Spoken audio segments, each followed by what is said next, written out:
মেহেরপুর সদর উপজেলার নিশ্চিন্তপুরে জবেদ আলী নামের এক কৃষকের মরদেহ উদ্ধার করেছে পুলিশ। আজ রোববার দুপুরে নিশ্চিন্তপুর গ্রামের মাঠে মরদেহটি দেখতে পেয়ে পুলিশকে খবর দেয় স্থানীয় কৃষকরা। জবেদ আলী সদর উপজেলার নিশ্চিন্তপুর গ্রামের মৃত বাদল শেখের ছেলে। পরিবার সূত্রে জানায়, জবেদ আলী গতকাল রাত ৮টার দিকে বাড়ি থেকে বের হন। এরপর থেকেই তিনি নিখোঁজ ছিলেন। পরে খোঁজাখুঁজির পর আজ বেলা 11টার দিকে খবর আসে জবেদ আলী মাঠে পড়ে রয়েছে। থাকি আসে কি দেখি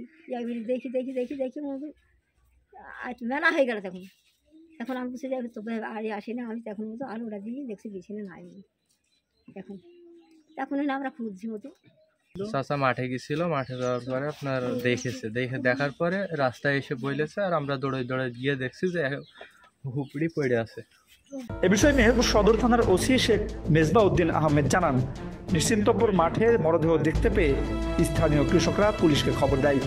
মৃত্যুর কারণ এখন পর্যন্ত নিশ্চিত করা যায়নি। শ্রদ্ধাল শেষে ময়না তদন্তের জন্য মরদেহ মেহেরপুর জেনারেল হাসপাতালের মর্গে পাঠানো হয়েছে। আন্দাজ একটা এসে আমি কোকের কোলে পোস্তা ফেলি, আমি তাকে দেখছি আমার পেঁয়াজের ভুঁই আছে, পেঁয়াজের ভুঁই দেখছি মানুষ পড়ার মতন। কিরে এখানে পড়ি কি? তারপরে পাঁচরে আসতে এক দু পাকে রেখে দেখছি না পড়ি আছে মানুষ। তারপরে ওপরে আজারুল বলে একটা ছেলে ওখানে কুবাইছে, ওকে ডাক দিলাম, দেখছি কোনো নড়াছড়া নেই। তার বাড়ি থেকে আমি খবর দিলাম দুজনে, মানুষজন এসে দেখুন পুলিশ টুলিশ এসে দেখুন উঠে নিয়ে গেছে।